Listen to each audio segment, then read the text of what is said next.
Aloha, ECAM fam, and my regular LGL fam. See, I'm up here mixing up the streams. This is my show. I'm not at work today. Anyway, gang, you know what it is. I have something cool for you, and this has been my life for like the last 18 months. All right, so I'll give you guys a quick rundown, and then we'll just dive right in. Basically November of 2022, OpenAI dropped ChatGPT on the world. As you guys know, I have been deep into Jasper or Jarvis or whatever that food changed his name to, and it was cool, but it was missing a certain je ne sais quoi. Then a couple of days after Thanksgiving, the OpenAI thing dropped. I dove in and I left and went to Japan. And the whole time I was in Japan, I was like staying up late at night, playing with it, just throwing darts at it. Didn't know what was going on. And I happened to be searching on the YouTube, because you know what it is, University of YouTube, and I found the AI Advantage, right? And I don't know what it is about Igor, but I was like, that's my guy. Because there was a lot of people creating content, another couple cool cats out there like Futurepedia and Matt Wolf. Love you, Mr. Wolf. But I was like, Igor's my guy. And I don't know why, but something about his style, his swag, it matched what I was looking for. And this is why I tell you, it doesn't matter that there's 97 creators creating the same thing as you. There is a personal vibe and a personal connection that you connect with people. And that's just what it is. Like, you could be in the mall shopping for Adidas. I don't wear anything else. And you meet someone at the Adidas store that's like, every time I come here, I'm going to talk to this person because that person gets my style, or we just have a connection. It just happens. And so I locked on, and boy, did I get lucky, because out of everybody, Igor is one of the smartest people, and he thinks the way I think, which is, I'm sorry, that's his fault. But I locked on, and I was like, this is my guy, and literally, he's been my AI coach for basically the last, say, 17 of those 18 months. So finally, we get a chance to come through, and I want you guys to meet my homie, Igor. Bingo! What an intro, man. So good to be here. Thank you. Well, you know what it is, right? Because you yourself, right? You yourself are looking at content and you see the same person or same different people covering the same topic. And you're like, for some reason, this person I like different from the rest. And not that the info is any different, but there's just a style to it, right? And very practical, very easy to understand. And I even crack up when you randomly switch into German, because all three of my best friends are German. I only know how to say bad words to them, but you know what it is. Oh man, I forgot what the one is now. I had one in the top of my head, and my friend always says that it's the person who basically thinks they know everything, but they don't know shit, and he has a name for it.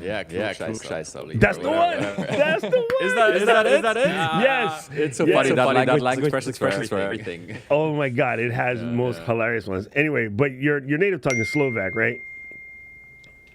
Yeah. Also. But yeah, man. I mean, thanks so much for the invitation. Excited to talk all things content creation and AI. I mean, there's a lot of parallels and there's a lot to discuss there. But yeah, it's just to zoom out a little bit. I mean, what a year and a half it has been. I think we have a lot to talk about. So I'll just let you take it wherever you want. I'm here to answer truthfully and transparently. Yes. Okay, so everybody, I fixed that right away, because what I did was really stupid. Is I forgot to mute the channel feeding back in, but we're square now. Okay, so guys, listen. Before we dive into anything cool, I have to show you guys something absolutely incredible. And again, this is the type of things that we talk about in the AI Advantage community, which we'll get to in a second. I have discovered in the last couple of days this app called Sunno. And basically what it is it allows you to create songs, okay? And I made the mistake of sharing this with Paul yesterday, and Paul was going crazy. I made a Hammond Manchego song for Luis, my man down, Mr. Camera Junkie. I made the Mr. Camera Junkie theme. But you can go in and just give it a prompt, and it will generate you a song. You can go crazy and kind of mess with it a little bit. And I figured out the structure. And again, the only reason why I know how to do this is because the time I've spent with the AI Advantage community, once it spits out a song, you can kind of look at the way the text is written on the side. And I kind of saw with these brackets, and because I know what I know from learning what I know about ChatGPT, about things in brackets and parentheses and other delimiters, I was like, wait, I can structure this song the way I would have structured this song back in my DJ days. So I created a Let's Get Live theme song, and I did it just using this Sunno app. So I think I copied an MP4 like video version of it. And let me see if I can swing that real quick, because you guys would just crack up laughing. It is literally the most hilarious thing. So here we go. Let's get around with the LGL family lifting off the ground. Different voices, different vibes, united as one, spreading love and positivity. This for hella fun. Let's get live, y'all.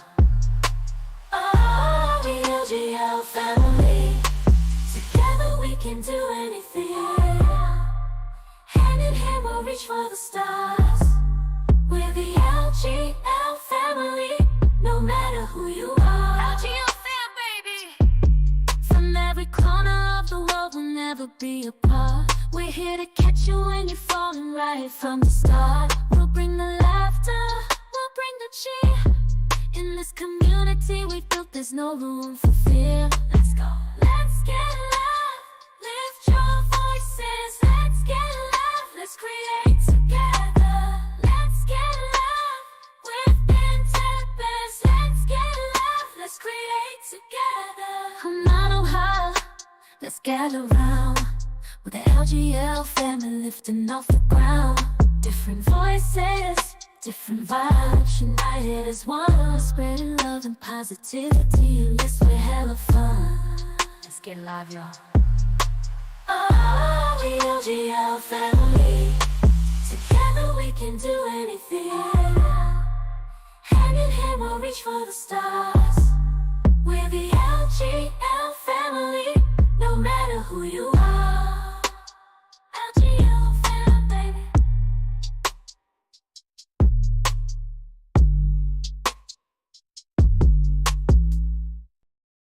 Right. Okay, listen.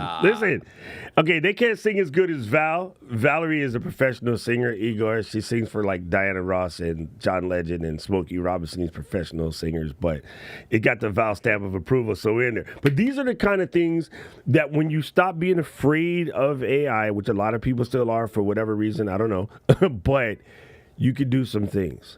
And what I wanted to do is bring you to help them see a lot of people are scratching the surface, and unfortunately in our community, the creator community, there's a lot of people that are like, oh, here's these my favorite prompts.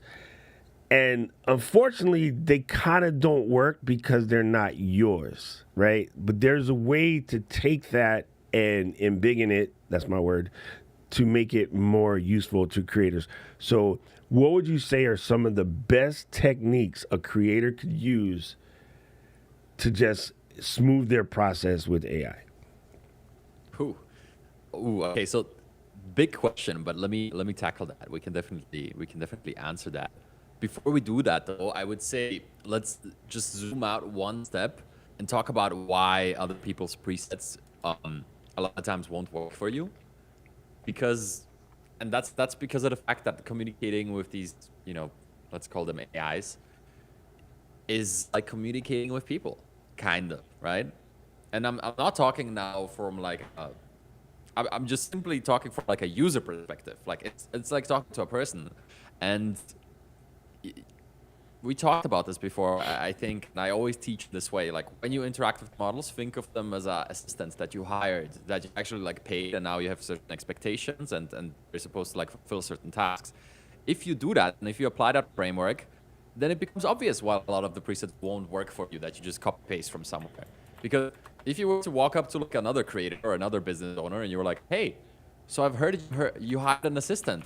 Now, what are the exact words that you told her on her first day, right? If you just copy pasted what they told their assistant, that'd be completely useless to you because your situation is unique. But there might be some wisdom there, right? There might be some like maybe they gave her a trial task in the beginning, and that's a fantastic concept to begin with, or whatever it might be. But it's not that universal. That's why from day one, every time I show a prompt, I don't show the prompt, I show the formula, just like one level above, right?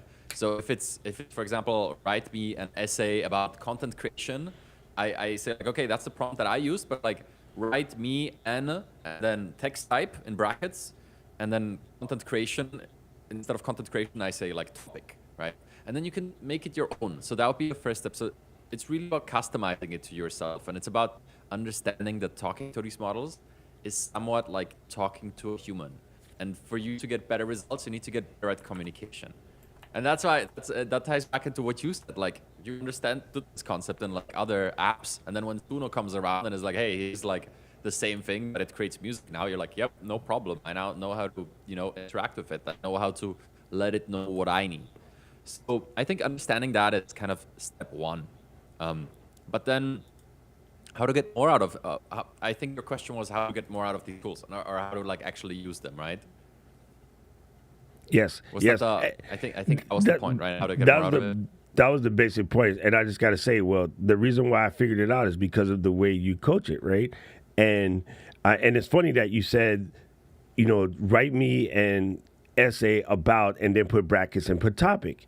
Because when I saw how they did the lyrics, and there was the brackets that broke down chorus, pre-chorus, bridge, outro, I was like, I got it. I know exactly what to do, right? So, yeah, I'm going to give these guys like an example. It's such a minor thing, but like if you're not familiar with kind of that way of thinking, it can get a little tricky.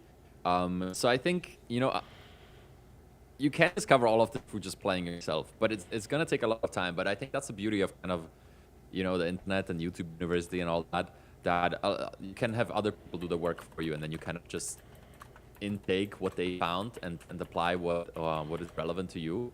But I think like Sunno is such a perfect example of stuff that is going to keep on happening. Because essentially, one other thing to understand is, and this is again a bit more like zoomed out, is that the underlying model that does all this, like the transformer, it can transform anything into anything, right? So we're saying like the first things of that and the first versions of, transforming your text input into another text output, or transforming your text into a song, or transforming a picture into a video clip. But essentially, this works on all media types, and you could be transforming audio waves into films eventually. Funny example. Last week I looked at the app. I thought it was so useless. Maybe you can help me figure out what it's good for. But it turns one type of audio into a different type of audio with a prompt. So, like, what you can do is you can record a cat meowing, and say turn it into dog barking, and then it does it. So I'm not sure. I don't think they could communicate via that, but it's like, it seems so useless. But like, all of this is possible, and we've yet to find out what is actually going to be useful. Well, it's funny in that. So, guys, here I'll show you real quick on Igor's channel. He does these really cool weekly situations called AI News you can use. And then so he breaks down like some of the new tools. But this is what I really love about these pieces, right? Instead of just giving the news, which a lot of people do, this topic is very good. There's about 80 people doing, here's the AI news of the week, right? But you kind of give it into the way of how it's useful to individual peoples. And I think that comes from being a creator long before creators got popular, right? Which is why I think I also kind of navigated you, because same thing. I was a filmmaker, made a lot of commercials for all myriad entities in Hawaii. And so we were always doing this before we had these tools. So now whenever, Final Cut would come up with a new plugin, or After Effects would come up with a new plugin, the first thing we would do is, what client can I use this for? Because that way I get the client to pay for it. Or new camera came out, like, oh, what client would really need me to use that long lower lens that like zooms into something, the one that looks like a long hot dog? And I think because you have that experience from being a filmmaker or being an agency, I think you explain the use cases in really, really good, breakdown. And when you showed that one, I was like, why is anybody want to play with that? It doesn't make any sense now, but we'll figure it out. Somebody will come up with a good some one. of them are weird. Yes. So guys, make sure I you think follow this, that's and a Paul good point. Placey, please. Go ahead. Go ahead. Yeah, man, I think you made a great point there. And it also ties into what we were talking about before, because in a lot of the cases, these tools enhance your skills. They don't replace them, right? Like, not yet. So in order to be better at in order to create better content with AI, you got to know how to create content, period, without AI, right? As of today, April 9th, 2024. You can't just go ahead and like find the right prompts and all of a sudden be a god tier content creator. It doesn't work that way. You actually have to be a good content creator, and then you can use some of this stuff to, improve your productivity a little bit. But depending on what you do, I think with writing it can help way more. With like newsletters on Twitter, it can help way more than it can with YouTube. I think YouTube is still, what it has been a few years ago in terms of workflow and workload. I don't think the AI tools are a massive game changer yet. We can certainly talk about that. That would be a great little topic. But what I'm trying to say is, like, you need to have a skill in order to enhance it with AI most of the time. You can't just be like, oh yeah, I'll find the prompts and I don't need to learn anything about content creation. Nah, it's just a boost. It's like a steroid. So I got a good one for you, and this one's kind of inspired by Queenpreneur, one of our crew. Recently, I've been playing with a couple of different tools, and have you had an opportunity to touch Cmagic yet? C-A-S-T Magic? No, not familiar. All right, I will definitely hook you up with them. So basically, there's a couple out there. There's Cmagic, there's Capshow, there's another one. It used to be called Momento, but I forgot what they changed their name to now. But basically what they do is you take like your YouTube clip or your audio file from, say, like a podcast, and you drop it in.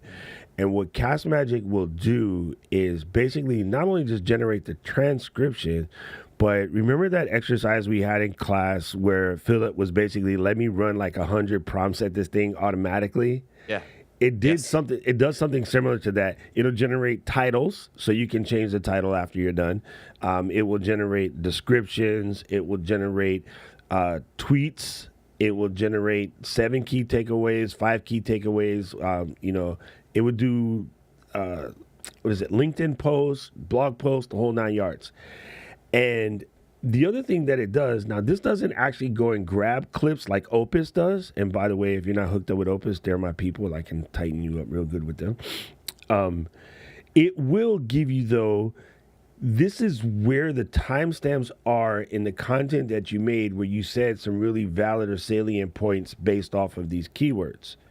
So that if you do have an editor or a team, you can be like, take this list and compare what the AI thought was dope, and then go chop these up real quick. But at least you know where the stuff is. Because in the past, what we creators did is had to hunt through whatever we said for an hour. So Castmagic is really, really cool with that. And I know this is probably something that our crew could generate on our own, like here are a list of prompts to run against this YouTube video. But I think in the past, the problem has always been the size of the context model. Hold on, let me explain this to my people. They might understand that. Wait, let's see how well Igor taught us. The context size is how big a piece of information you can throw at it. So not just the video itself, but let's just say I was going to copy, 3 pages of text to go with that video, and this is the context for which it needs to give you an answer. As the models have improved, the context window has gotten larger. And right now, I believe Gemini 1.5 is the biggest. Yeah, you got it right. Yeah, basically these models, they have a short-term memory. They have amnesia after a certain point. So, gotta respect that. I like that amnesia. They have amnesia. That's great. Yeah, it's again something I think that a lot of people struggle with is, could you explain asking it 7 questions at once or asking it questions one at a time? What's the better way? Well, if we go back to our little analogy of hiring an assistant and using ChatGPT as like that assistant, then, what's better? Asking 7 questions at once, or like starting with 1 and then leading?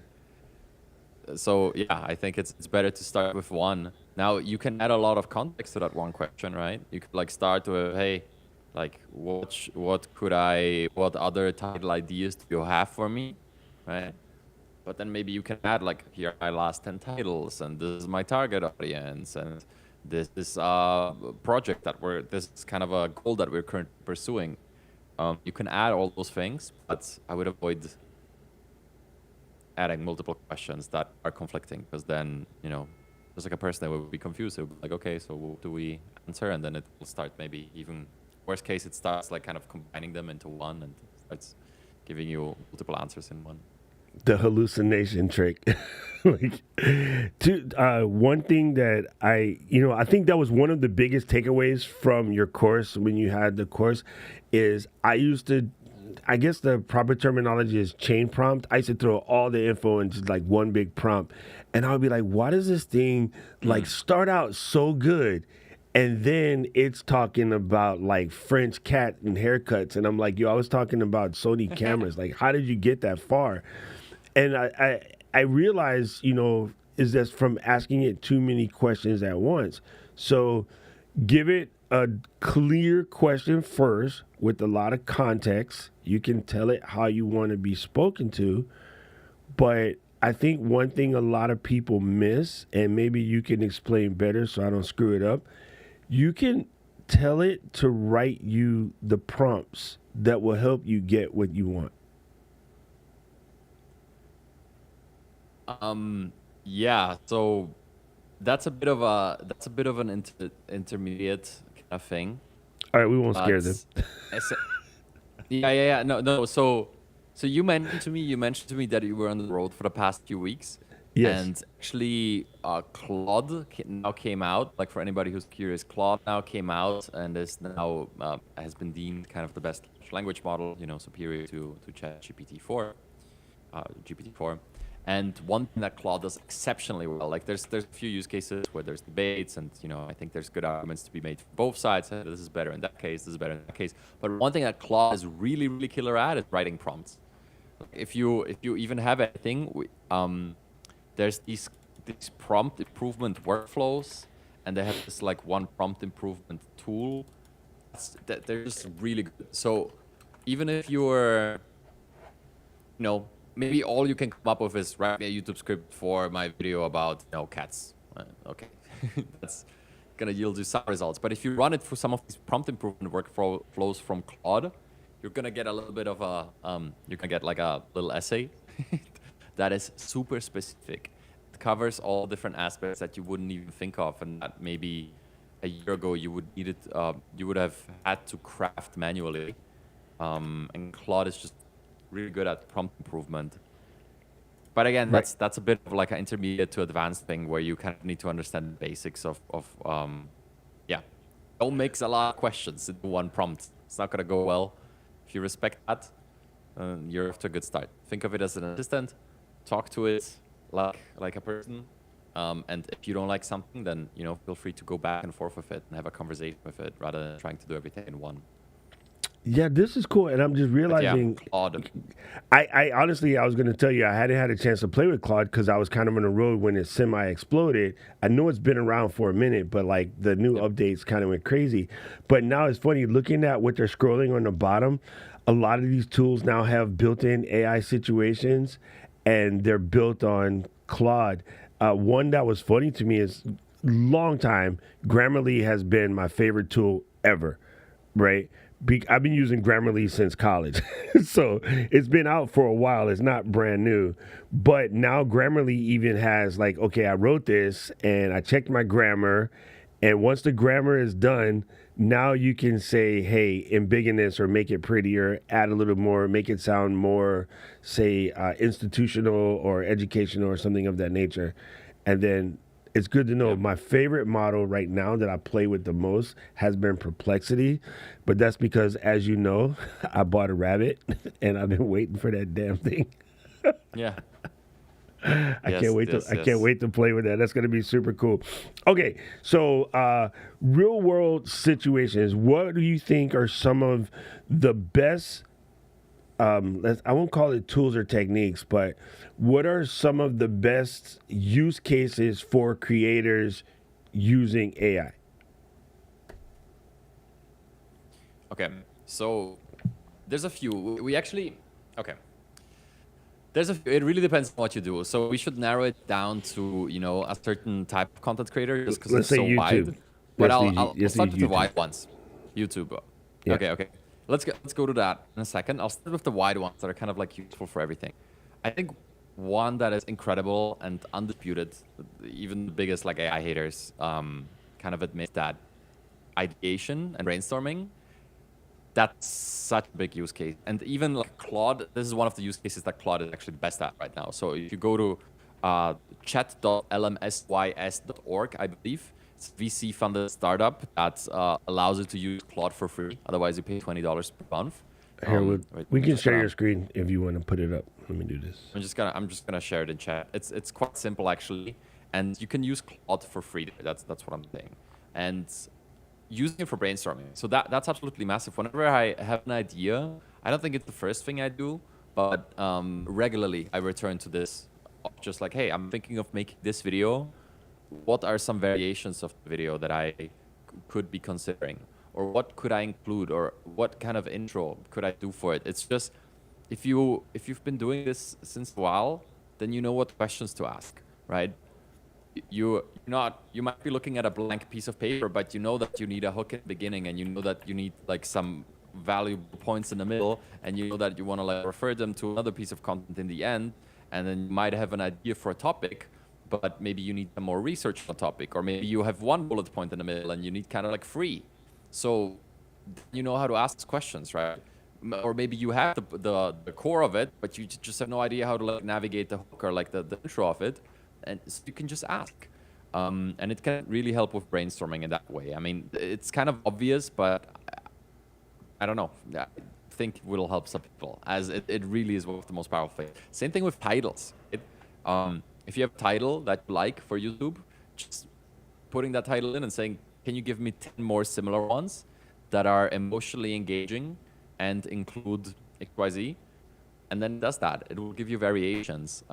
One pro tip here, and I don't know, what is the, we want to be talking beginner to intermediate level, right? I think. Yeah.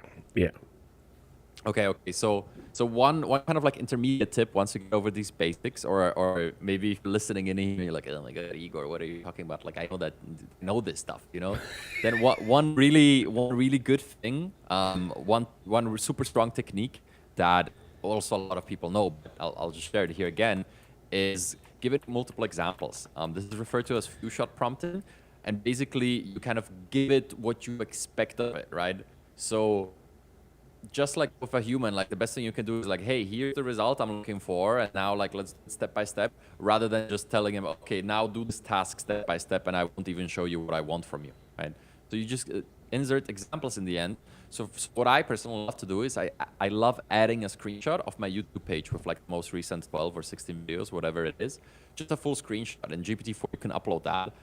That is so powerful because every single thumbnail has so much detail to it. You have the view numbers right there, which is kind of feedback of how well they performed. You have all the titles right there, and you have the context of when you uploaded them or what came last.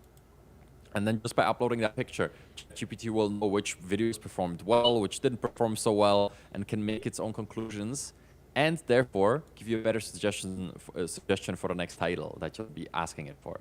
So, you know, just upload an image of your channel page, then add a prompt that says something like, here I have a YouTube title for my upcoming video. Could you suggest 10 more that are emotionally engaging, covering topic, and then like insert your topic and add the picture. And then if you want to get fancy, you can also add like your custom instructions that you ideally personalized in advance to communicate like what your kind of overarching goal is and what your job is and everything. But that really does it, and that's how I use it on a day-to-day basis. Like using it for brainstorming, using it for ideation is huge. It's so useful for that.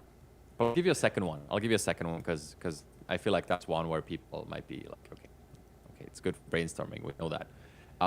So this was, I'm getting into this. I've heard about it. I haven't done it yet. I have to admit it. I did it a few times, briefly, but I haven't like implemented the routine. I guess I'm trying to say. Met Ol, AI solopreneur on Twitter, Ole.e. And the guy basically, he has this amazing, incredible guy, by the way. You would love it. We need to chat sometimes. Very similar vibe.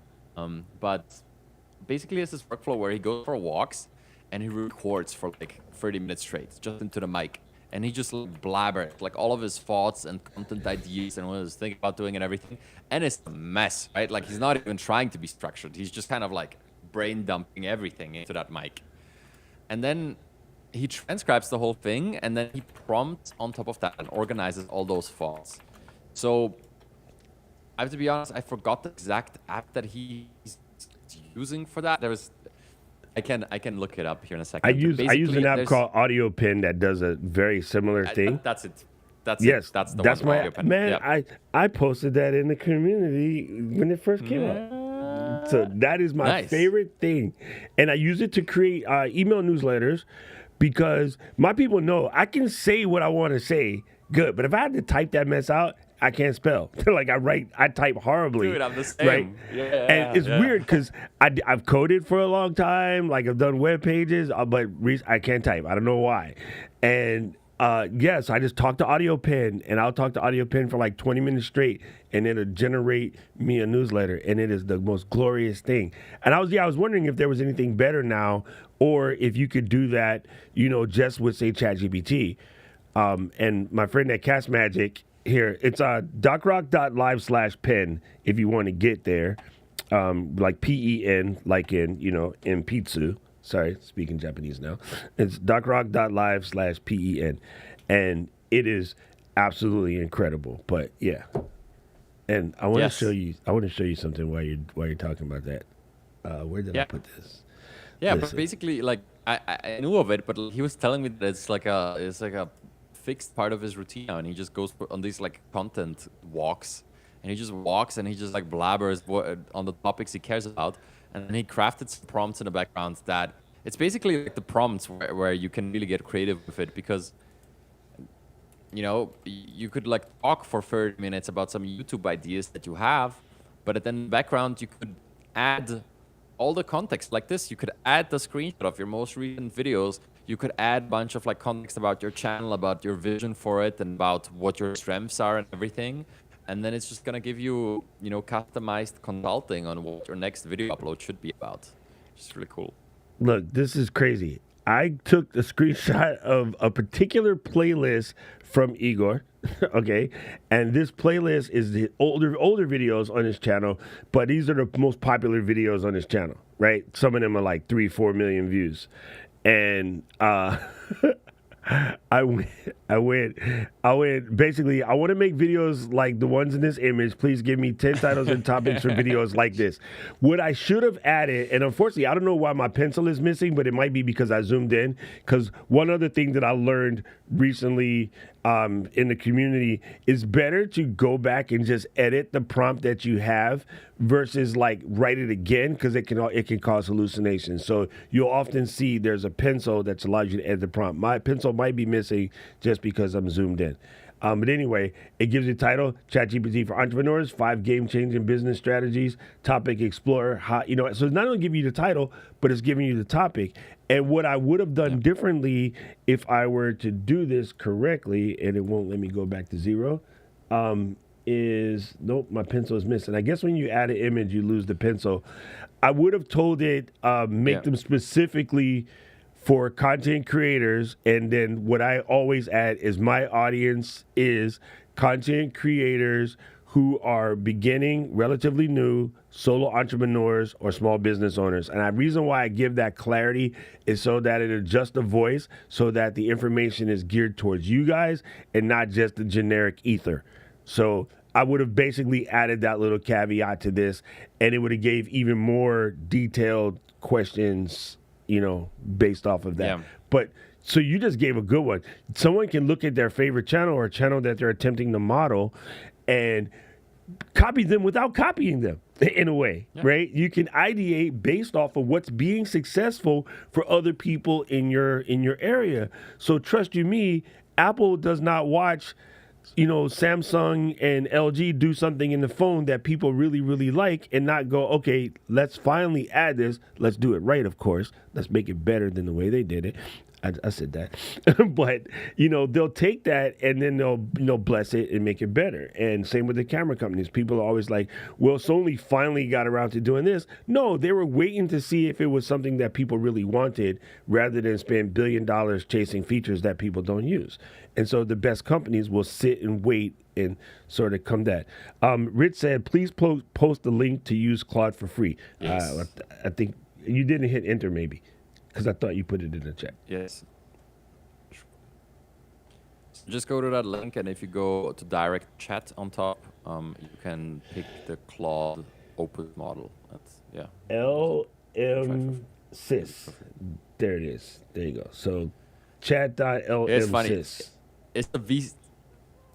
Yeah, this is a VC-funded company that is essentially trying to build like the chatbot leaderboard where people vote on what they like more, and then it adjusts that. But for that, they need to fund free usage of these tools. So you can kind of use that and just use it as a chatbot. That's crazy. So they're funding it for their own research purposes, but then they leave it open to the public because that's the best way to get the most research, right? Yeah, exactly. And they want the public to vote on which outputs they like more, but you could totally just use it as a free way to use GPT-4 or Opus. Oh man, that's crazy. Don't do me. Yeah. Let me just well, I noticed that you did that. You did that to show off the race of like which models are better, faster, whatever. So they give the most accurate benchmarking scores because a lot of the benchmarking scores are all over the map, right? So, and I think here's why I think this is cool, because the benchmarking scores are stupid, as in most.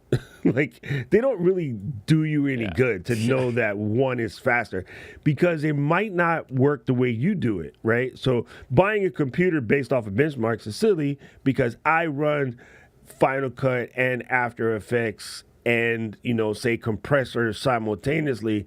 All those benchmarks went right out the window because they're not going to. That's a whole different thing, right? That's carrying a truck fully loaded with like couple 100 kilos of whatever type of kilos you carry. Not the ones Luis has in Miami; those are different.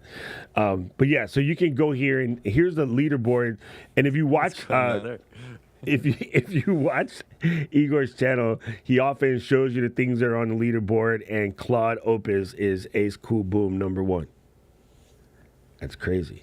Hey man, Doc, you gotta stop promoting my shit, man. I'm sorry, I need to cut you off here, dude. You're like pushing too much attention towards like let's just hang out. Let's just make this nice and chill. Like what does the audience want to know about? I'm super curious. It's because hit you're us with the question, guys. You're like, so good at explaining it. Okay, yeah. So people, please drop your questions in. If you have any questions, if something that you've been struggling with, or a prompt that you're trying and it's not really working the way you want it to work, please let's drop those in there. How's it going, Patrick? Good to see you here.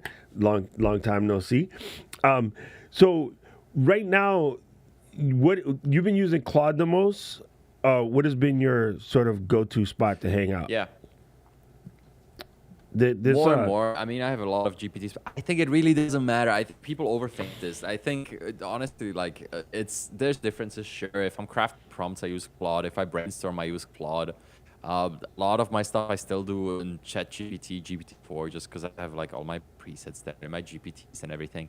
Doesn't matter as much as people think if you're using it as a consumer in kind of this sense, like what we're talking about here. I think I think what does matter is kind of staying on top of it, because like so much new stuff that is super useful comes out, like Sunno. You just now stable audio came out. You could create like royalty-free background music with AI for free. Like that does matter, I think. So, Igor video is freezing. Is that my bad? Yeah, no, that's just listen, you're in Lisbon. I'm in Honolulu. We're in two places that ain't the best in the world for internet, so it happens. Whatever, we'll get it. As long as they can hear us, we're good. Okay. So, And I think I'm glad you mentioned that about the different models, about the difference between, say, like Claude and GPT or whatever, because in our community, especially as creators, everyone always wants to know which is better, the Sony or the Canon or the Insta360 or the Osbot or whatever. And I'm like, let these products live on their own. Yeah. Understand that there are differences, but it's not a direct comparison. It almost never is a direct comparison. Even the actual joke. You're comparing apples to oranges. The reason why that stands so strong is they're completely different types of fruit, right? So it's better to just try all. And now, thanks to things like LMSys, I don't know if we have a cute name for it, but because of LMSys Chatbot Arena, you can try many different things and see which works better. So let's see. Alicia says, how do you adjust your prompts to get information or race or culture? Oh my God, AT, I think we talked about this, but I'll let Igor go. I don't. What's the goal there? Like, what are you trying to achieve? I'm not sure I understand. So like, she what the goal is. Her content is the prompts to. Yeah. Her content is a lot about. Honestly, things that there isn't a lot of information on the internet about, and that's part of the problem. But she's doing like, say, powerful females in Black history. And I think the reason why the model struggle, honestly, is it's an underrepresented community on the internet. And so where it's pulling its knowledge from is slightly jacked up. So my thought is your best use cases is going to be something that has a large context window in which you can throw information at it and help it figure it out. Because honestly, this is the draw. And one other, a lot of the models will automatically assume you're up to no good. And even though you're trying to do something good, it will squish you. So you're going to want to look at, oh my God, Mistress. Nope, not Mistress. Mistral. Yeah. Right. Mistral Dolphin uncensored model. Yes. Yeah. Amazing answer. I gotta say, Doc Rock, the AI doctor. You guys are well served. Pay attention in class. I know sometimes I'm quiet, but I'm paying attention.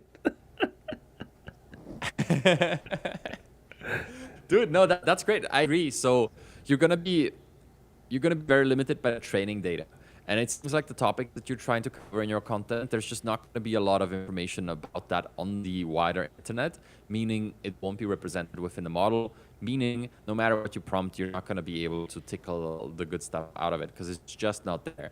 Now, there's two ways to kind of remedy that in my mind.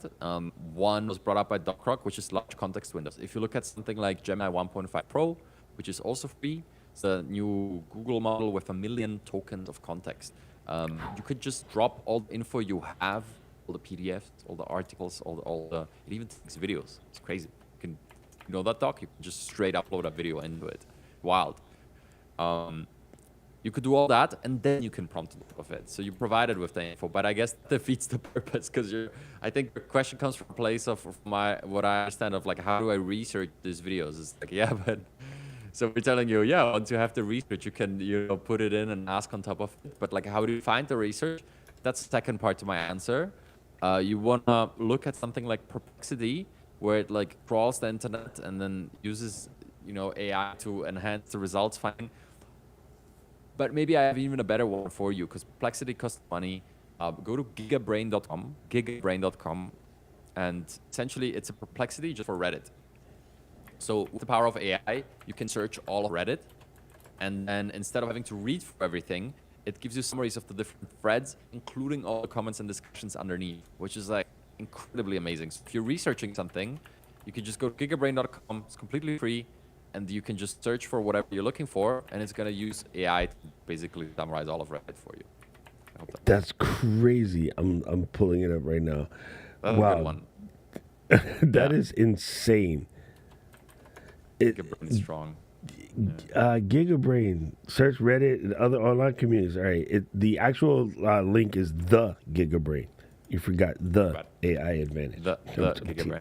I'm teasing. All right, so yeah, that's a cool one. I like that. Oh, I'm gonna play with this. See what happens when I'm on the road for like I missed a whole bunch of stuff. I gotta play catch up, and then I'm about to go right back on the road. Anyway, so Stefan asks, what about searching for technical stuff like mechanical construction guidelines, design hits, CAD, etc.? That one's cool. Yeah. So that one depends on the industry, I suppose. Because first of all, you still have this training data problem that if it's not in there, you're gonna, you can do what you want, but you're not gonna be able to ask it for something that's not in the training data. But I think a big, you're saying searching for technical stuff. So I think in development, one of the big things to do is you just feed it the entire documentation for something, and then you can talk to that. So I'm not sure that exactly, because you're saying searching for technical stuff, but that is more like working with technical stuff. That's really useful. So if you have any user manual, you can just upload it, and then all of a sudden the user manual is a part of your conversation. As in searching for technical stuff.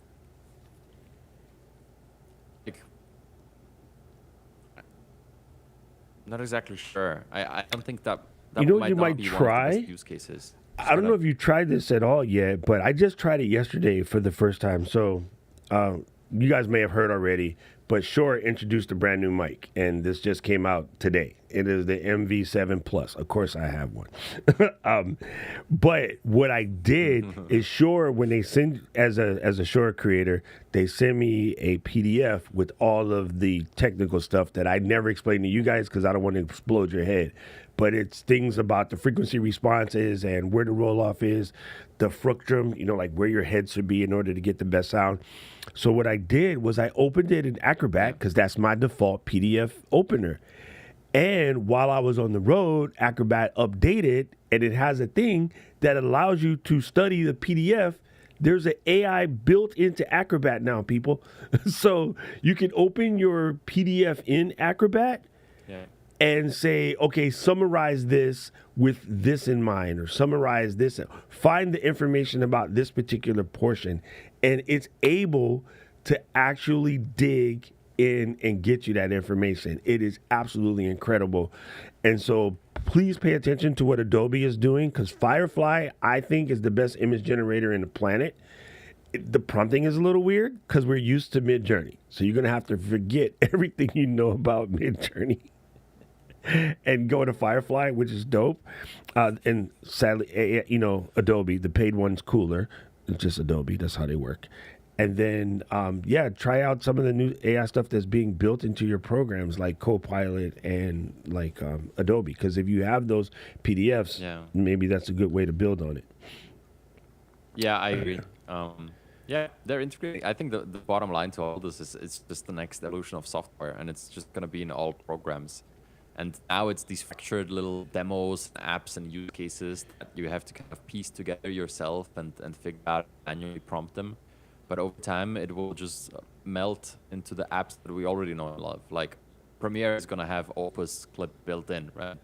You're going to hit a button and it's going to turn a 2-hour podcast that it auto edits into 20 shorts for you on separate timelines. You almost got that right, but instead of Premiere, you're supposed to say Ecamm, because this is true.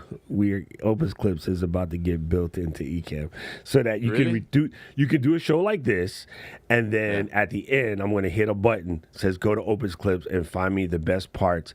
And we're speaking about, say, Claude, right? I can put in the keyword. It's going to go find me the clips where we're speaking specifically about Claude. So yeah, that's it's in the works. That's super funny you say that. Okay, so Paul says, what's the best way of using AI to find the most searched topics by the public in a niche marketplace? That's actually good. I don't even know if that's possible, Paul. It's a good question. I would say this is one of those that where you don't want to be using AI for it. It's not just because you have a hammer, not everything is a nail, right? There's knowledge cut off from these models. They're not. And it's a great question, I think, but like they're not up to date, right? So if you're researching different niches, you want the data not from yesterday, but like from this very minute, right? And if the model is cut off in months ago or whatever, and yeah, it just won't do the job for that. I think that's a really good answer. I think, yeah, I think that's the truth. But with that being said, you can get creative with things like the Gigabrain, right? Where you start and you search, where you use the power of AI to like improve your effectivity in searching Reddit, and there you stumble upon these niches and these topics and things that are trending right now, where maybe manually that would have took way more time. Maybe you can use the summarization function in the AI, right? Where you can like feed it long articles, you can feed it different data right into the data analysis tool. Maybe you have Google CSV from Google Trends, or maybe you have a CSV file from the YouTube Analytics, wherever it might be. You can upload it into the data analysis tool and analyze that, and then ask the tricky questions, and it's going to give you that. But just so these are like tangential, but straight up, if you're trying to research something that is like relevant today on current data, it's not the best tool because it's not live updated. I like that. And don't forget, Paul, there's Answer the Public, and I think the other one is called Ask the People. I think there's Ask the People and Answer the Public are two competing tools that do very similar things that will help you find some trending information. And the reason why I said it was a good answer is because the thing that you said about a hammer is funny because Paul's a repair person. Like, he repairs appliances, and He's often in Portugal. He has a laundry service company in Portugal, but in the UK, he goes back and forth. And so you might go to do laundry in Portugal somewhere and use one of Paul's laundry machines. So, wow, man, Paul, let's do it. Yes. So, Mark, I am not having this Cloudflare issue you speak of. Mine just works. So, yeah, you might. Sometimes that happens. Try a different browser. And then you can also use the actual URL Arena. I think I put it in there earlier. Use arena.lmsys.org, and that might get you there quicker. But yeah, I'm not having any Cloudflare issue. It does not like Holland. Hup. Sorry about that. Laundry day with the other Paul. Yeah, it was super funny. I was actually doing this yesterday because I found out that my LG, which lasted me 10 years, finally blew up. And it had a motor issue that the motor was going to be more expensive than the new one. I immediately went to go try to just replace the parts because Paul's really good about that. And I said to Perplexity, all right, what are the top models out there? And then Perplexity reminded me of something that Paul told me directly as a person. He says, when you buy a machine, buy just the cheapest, most basic one, because the motor and the main parts that do the cleaning is the same on every single model in that LG line. Anywhere from, say, a $700 model to the $2,000 model, it's the same motor. Everything. They put bigger drum on the same motor, and they put a bunch of fancy buttons. That's what breaks. So you actually want to buy the cheapest one. And believe it or not, Perplexity told me that. And I was like, wait, Paul told me the same thing and I forgot. So yeah, it's amazing how up to date these things can be. It's also amazing where they're digging this information from. And, for all we know, Perplexity has watched Paul's videos because he has over 120,000 subs and a metric F ton of videos. So that context information, when it was last searched, may have actually come from your transcripts of your videos on YouTube, Paul. That's just the way it works. It's kind of crazy, but it's super nuts how that works. Good point to round that out. So everywhere where I said like, yeah, it's not up to date, you could use something like Perplexity. I mean, it's not perfect, but you can use that as it like plugs into the internet, and it tries to be kind of the Google plus AI search. It's just, yeah, you'll just have to try it for yourself. It really depends on what you're using it for. It's not a silver bullet for everything. Yeah, and I did something dumb, which I realize is stupid. Now I'm going to have to change it back. I set Perplexity as my default search engine for a minute. But when it's really bad for it is when you're using the search engine as a shortcut. Like, for instance, I just want to go to LMSys because Perplexity gives you this whole conversation about it and whatever, whereas Google would have found the URL quicker because it's not trying to answer a question. And then so Perplexity's dope. I will put it back on a button on the Stream Deck as opposed to having it as my default search engine. Plus, I'm wasting up all my Perplexity credits before my Rabbit comes in hand. Because I got like $200 worth of credits for free for buying a Rabbit.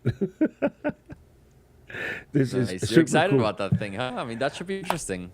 Yeah, well, because my buddy bought the Humane pen, and then so I just can't wait to just throw jabs back and forth because mine was $200 and his was $700, and it'll be the first time I got the cheaper one. So it'll be interesting to see what it does. I'm not holding my breath. I really don't know how good it or bad it will be.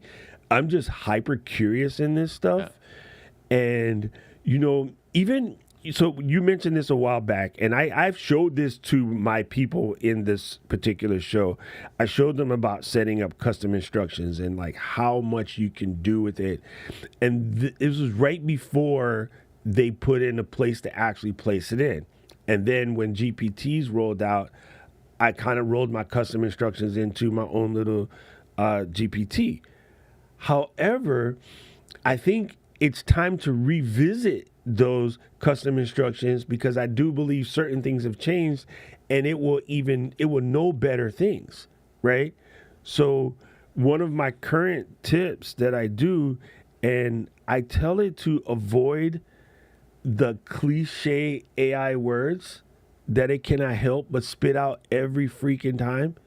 And oh my God, those words get on my nerves. And I'm going to tell you my list as I can find it.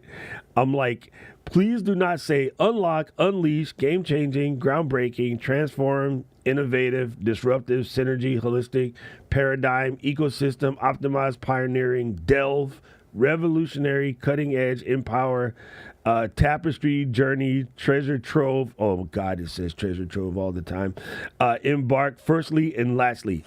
I'm like, just avoid saying these cliche, overused Chat GPT words and their derivatives. I literally put that in my custom instructions because it says that shit constantly. Hell yeah. Delve. I got goosebumps when you said delve. That word. God damn. Oh my God! Here, I don't know how many of these will fit in the chat, but I'll paste them in. Oh, it looks like they might mostly fit. Oh, it missed a couple here. Let me come after tapestry. Tell this thing, and you can use the verbiage. Honestly. Avoid these cliche, overused AI adjectives or whatever. Yeah, just tell it to avoid these, and it will help. The other one that kills me, whether you are a X or X, every end of every paragraph where you're telling it to write a description or a sales copy or something. It will do, whether you're a beginning YouTuber or a seasoned professional. Stop saying it. After I did the tweet, the first one I wrote by hand. The second one I made AI do it. And I said, using the AIA framework, write a tweet about this particular stream. So the last one that I published this morning, Chad, I call ChatGPT Chad. Chad actually wrote it. But the first one, I did it by hand. I was like, why'd you do that? That was stupid. You could have just had Chad do it, and you could have scheduled like 5 more of these. So there's that. Good stuff. I think pattern interrupting like that is a perfectly valid technique. You can just, if you don't like something, tell it. And yeah, you can, as in kind of like writing, just a quick side note, Gemini is the one to like have fun with there. It's really surprisingly good at like recreating your own style and like writing in a non-AI typical voice, I would say. Is that because it's the Google model and it's structure? Oh, so you think Gemini is better at writing because it's the Google model? Not exactly sure why. It's just trained differently, and the outputs it just reads differently. When it outputs something. Also, Opus is different, but Gemini is really like very different, I would say, from the typical ChatGPT. So, but yeah, this is a great little workaround. Like, if you don't like something, you can just tell it. Yeah. You know what? Here's one I hope you guys can all use. And honestly, I learned this from Igor. So I'll tell you, I'll give you your flowers. I would always go in and tell it to, let's say I'm going to review this MV7 microphone, right? And I go in and I put in all of my review information the way that I like it. Like I give it my generic paragraph. Say I even did it with audio pen. I could take that and paste it in and tell it to rewrite this in the style of Apple, being sure to highlight the outcomes and the benefits, not specifically the features. Because what us nerds do is we often talk about, like, Igor was saying, well, it has, this particular one is the fastest one and it has a context model of that and it's using a different hierarchy in order to, what I mean? And most of you guys, unless you hang out in our crew, you're not going to know what any of that means. So if you ever notice an Apple writing or an Apple commercial, they rarely cover specs, and when they do, it's because they have to. Normally they're covering what the positive outcome is, what's the emotional, tangible that someone's going to get from using this particular thing. So instead of saying, improve this or make this better, you can actually call specificities, and most people pick a person. Most people will say, write like Ernest Hemingway, write like Igor Pagani. And it's like, no, use a company that freaking wins all the time. I want you to write this like Apple, or write this like Sports Illustrated magazine, or Time. How would Time magazine write this bio piece? And it does amazing with that. So I think that's a good one you guys could all use. Yes. I've been gaining a lot of AI position as a grant director. Has helped me write and understand the educational grants I'm working with. There you go. Yes. Oh, so that's why your German is so good. You grew up in Austria. Yeah. We moved there when I was 7, so. Nice. Yeah, my best friend Patrice is in Austria now, but she's originally from Koblenz, Jersey, which is Germany, which is hella funny because I'm a huge BMW fan, and Patrice grew up basically across the street from one of the factories. And I'm like, do you know if you touched my car before it got here? Because it does weird shit every once in a while. It's super good. All right, listen. I don't want to keep you too long. I just really wanted to have an opportunity to, number one, thank you, because you really gave me the motivation to study this at a time where a lot of people were, say, giving up on it. I don't think I was going to give up on it, but the space was messy, and a lot of people were talking at it because the topic is hot, but nobody was going deep, right? And this is one thing about content creators. I would tell all of you guys, beware of chasing a trend if you're only going to cover the surface. If you're going to follow a trend, be the one person that goes deeper. Because while everybody is doing shallow because it works and it's easy clicks and quote unquote easy money, that doesn't sustain, that doesn't last. The people who are still good at this, Igor, Matt Wolf, Dave Shapiro, couple other people, they go deep all the time, like trying stuff. You constantly breaking something. Let me break this and see how this works. Let me try this and see how this works. So I appreciate your work ethic in that level, and I think that's what made me, like, I can totally tell that, if we were hanging out somewhere, we would definitely be friends on a regular basis, just because that curiosity level and the refusal to let me just do this because everybody's doing it. I 100% agree with what you said there, but I think, to be fair, I do also have to add that it's also timing, right? So for me, this is not to get too deep into that story, but for me, this is YouTube channel number 5. My first one, I had a Magic the Gathering channel when I was 17, which is 13 years ago. I was covering deck building tutorials on the Xbox. I was in the top 5 of the worldwide ladder for like multiple months. So I was like, I'm gonna start teaching this shit. I loved it.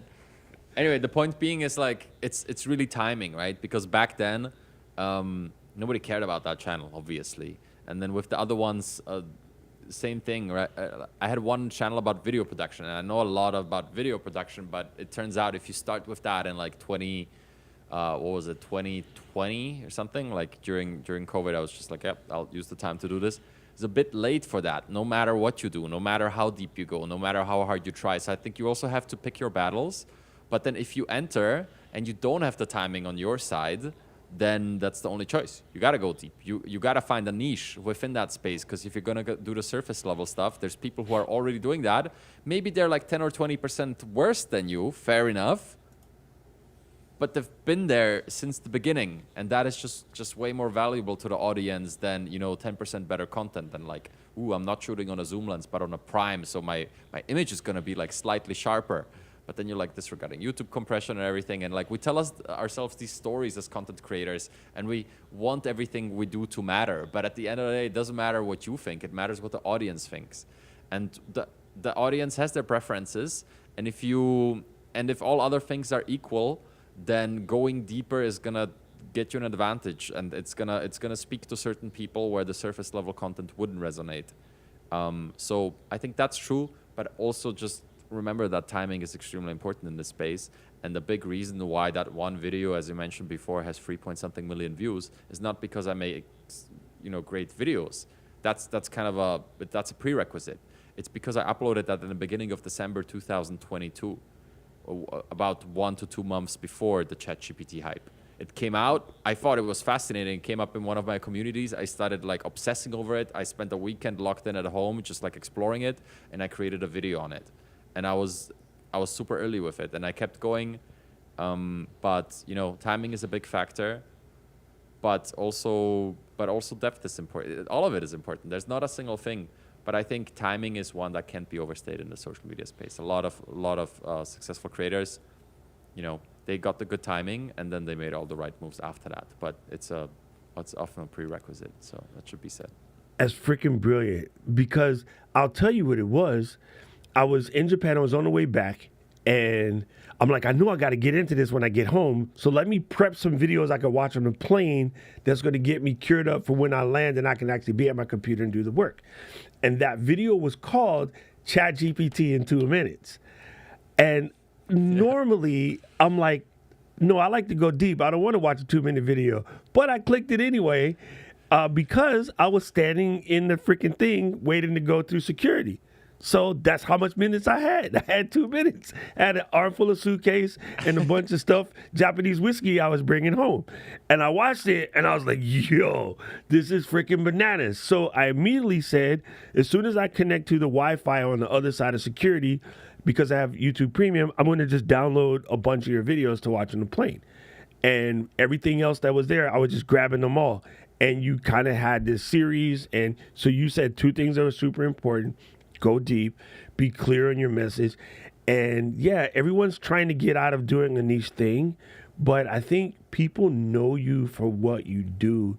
Even a place like a famous restaurant that we might all go to, right? Like say even McDonald's, they make all kinds of stuff. You know what really drags people into McDonald's most cases? Fries. Why? That's just a thing. Like, I haven't eaten McDonald's in 20-something years. I don't miss any of it except the fries. Those fries are legendary. And no matter what country you go to, those fries are still good. So, even though you think about burgers and shakes and apple pies, all this other weird stuff they have, and many countries don't even have apple pies. They sell something else. Like in Japan, it's not an apple pie. But people get dragged in because of the fry, because that's the thing that they're kind of known for. So you should think about that niche. Even for Apple, it was the white headphones that dragged everybody into the ecosystem. It wasn't a particular product. It was the bragging rights of the white headphones, and nobody uses those anymore. But in the beginning, that was the icon. I do. You still use those? I do. But that was the thing that dragged people into the party. Dude, that is just super funny. That is super. I gotta say, one of the most hilarious things about this is the internet decided to behave itself when we're like done. But yes, Paul said it right. The treasures are in the deep end. And like Valerie said, you guys saved my ChatGPT life. I was going to throw it out the window last night. Honestly, and Val also still uses hers, and she's a professional singer. So I guess I'll shut up, stop talking about that. But yeah, I believe the timing is perfect. your style and your delivery, but most of all, your consistency. Like, I know that you're gonna, even on the road, like you post up in your hotel and you did your work, like I know that your video is gonna come out when I'm expected. And honestly, guys, I must tell this story real quick. I was getting ready to go do one of our Ken and Glenn streams, and Igor was doing a live, and I was like, yo, this live is really good. But it was his first live, by the way, and he was scared, but did it anyway, which I think is important. Do it scared. And he's like, oh, man, I wish I could put these comments on screen. So I DM'd him and go, funny thing, you can put these comments on screen. You should check out Ecamm. And you being you, I was like, if you just go for a trial, send me your email, I'll hook you up for free. And you just bought it anyway, right? Yeah. So, you know what I mean? Like, that's not even, I totally could hook you up. I'm the boss. I could do that shit. But you trusting yourself enough to go and get a tool and then use it, and the lives immediately get better because your interaction and your ability to show and share is just more smooth. And now that struggle is out the way. You can focus on teaching us the craziest things, No, live. 100%. I love Ecamm. I've used all kinds of streaming software. It's like I had a video production company before this, so I did a lot of like live streams for clients, and we used it all. I would say, but especially if you're like a smaller team, or maybe you're even running a show solo, which is the case with YouTube. You want to remove all friction. You want like everything that you can, every little issue that you can kind of eliminate. You want to do that, and I think Ecamm is great at that. That's why I use it. I use it for both recording and streaming. Yeah, 100%. And so, guys, you guys know in my last stream, I told you guys about the 15 minutes, right? I know AI is daunting, and I know AI likes to freak people out, and people love to use the word overwhelm. I never use that word because everything is learnable. In the streets, we say everything is fuckwittable. Like, you can get it if you really want to put that effort there. 15 minutes a day, and literally, if you can't find 15 minutes a day, take longer shits. Like, stay in the bathroom 5 minutes longer and just practice. And now you can do it on your phone. This stuff will make your job better. The ideation, writing your email list, which you got to grow your email list, and so forth and so forth and etc. Let me make my English work. Before we go, I want to give you guys the newsletter link because I think there's so much knowledge inside this newsletter. It is basically myaiadvantage.com/newsletter. Yeah. Hey, man, see, this is why you got to have good moderators. It's already there. I'm trying to copy the link and shit, but Paul is on deck because Paul is the man, the moderator man, as the song from Sunno says. And then if you guys want to check out some of the books that Igor's written, you'll go a long way with that. And sure, there some of the stuff has changed, but it's mostly still valid. And my favorite thing you say, which I tell my people all the time, today is the best AI is today. It's going to be better like next week. Yeah. Everything I tell you right now is going to be. That's the one. It's the worst it's ever going to be. Thank you for fixing my English. And, it's my second language too. そしてこのビデオの終わったけどIgorさんも本当にありがとうございます and yeah, tell AI to take that. Anyway, thank you, Igor. Like, see, bruh, see, dude, this is the best. What you gonna say? Amazing. Okay. I wanna end on kind of this point. I think this is really important, and it's not talked about enough. It's about the whole space and how to picture it. I think the barrier to entry is very, very low. I think everybody can learn this, no matter your level of technical skill. And I think if you're into content creation whatsoever, this is not an optional thing to do. This is a must. Because here's why. We're just at the beginning, okay? It is the worst it's ever gonna be. But if you don't understand this phase of it, you're gonna get lost in phase 2, and you're gonna be completely, I don't want to say useless, but there's gonna come a time where this is not gonna be just a bonus assignment, but it's gonna be essential. And I always say this, like, if you don't know how to write a basic prompt, you're not going to be able to write a prompt that is customized to yourself. If you're not going to be able to write a prompt that is customized to yourself, you're not going to be able to use that inside of a chatbot or a GPT that actually encapsulates that and does it for you. If you're not going to be able to use it inside of a GPT, you're not going to be able to set up an agent that doesn't just assist you in the work, but actually does it.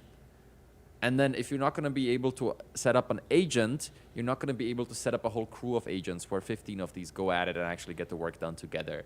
These skills stack, and they build on top of each other. And like, if you kind of put in the time, put in the 2 minutes to check out that first video and go down, you know, it's also super interesting. It can be anything you want it to. It's about learning better communication.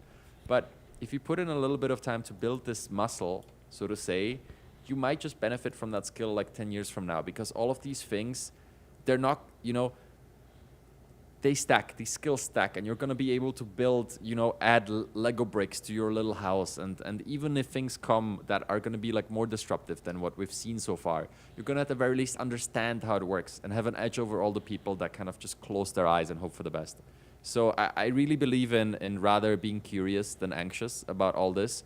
And just even if that's not in your nature, I think, Doc, it's in our nature, and that's why we do what we do.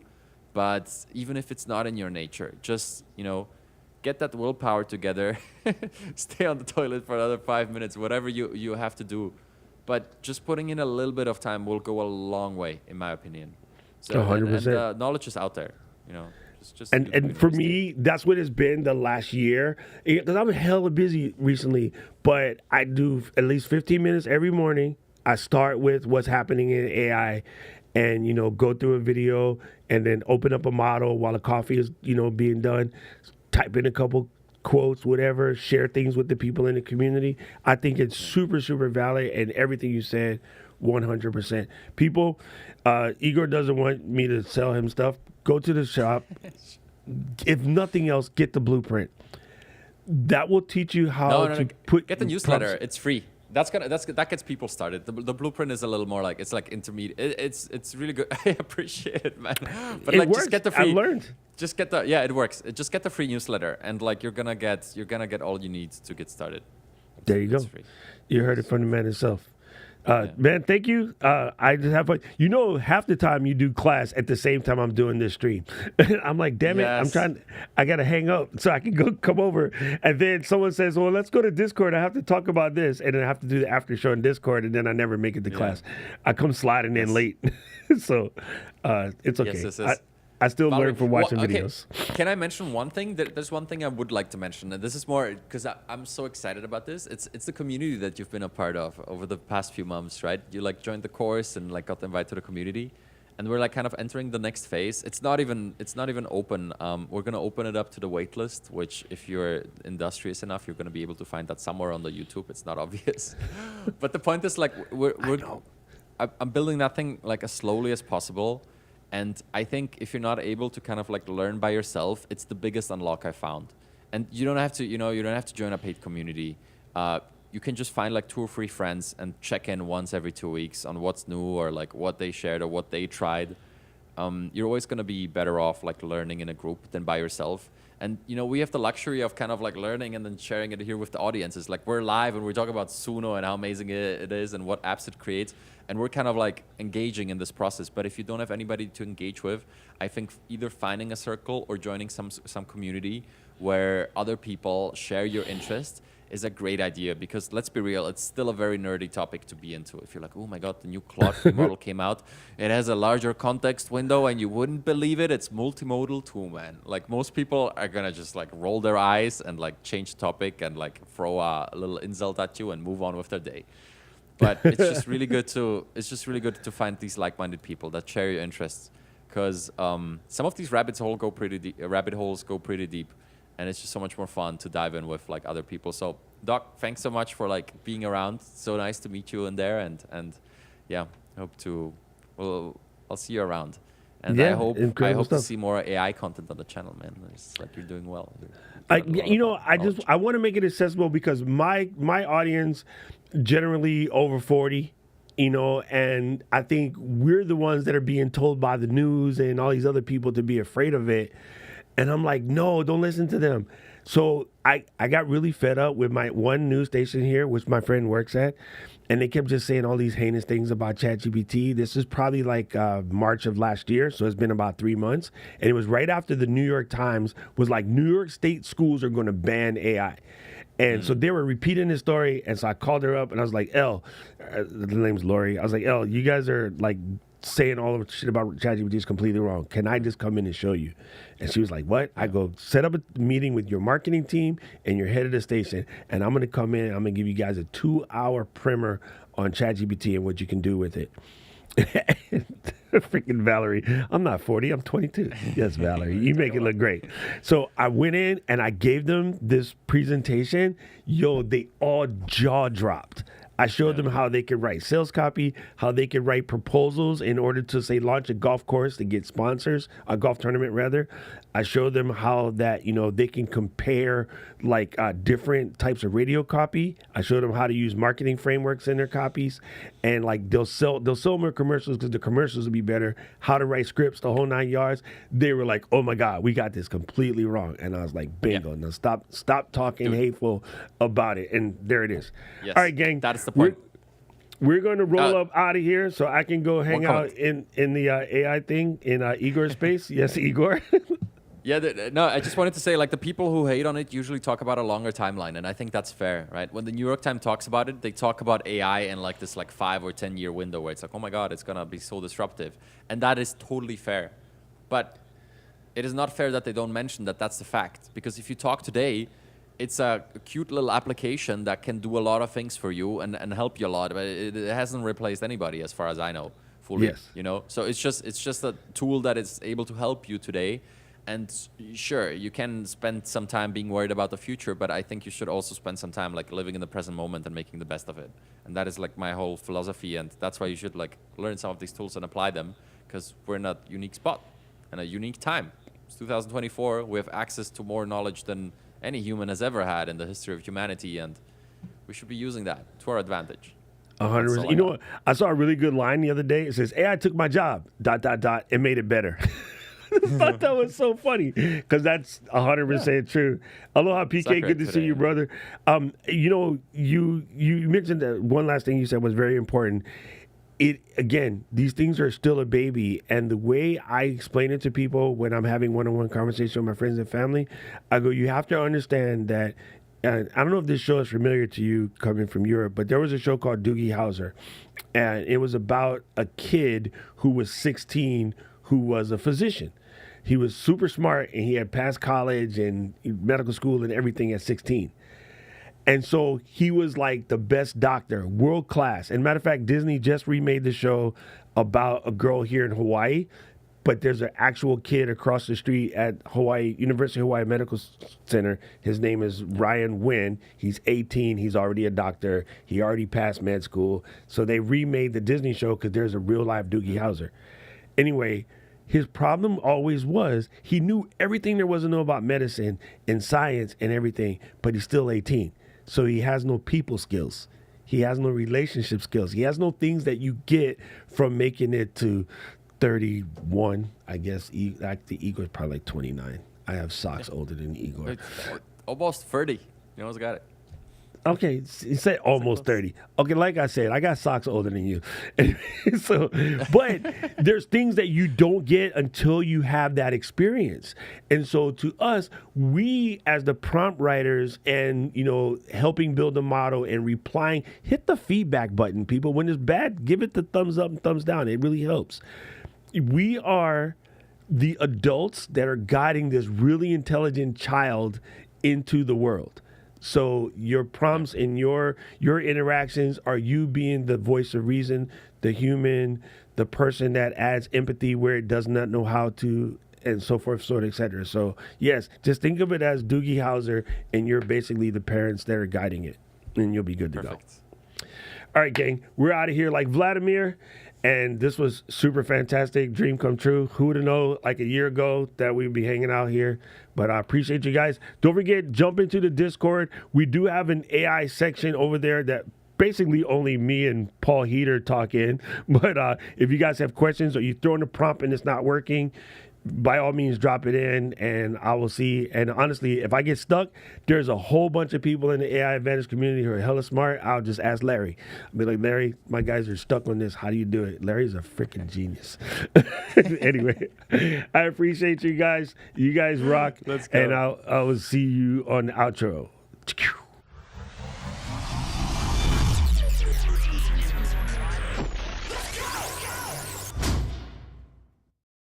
City of mine, how I love the city of mine.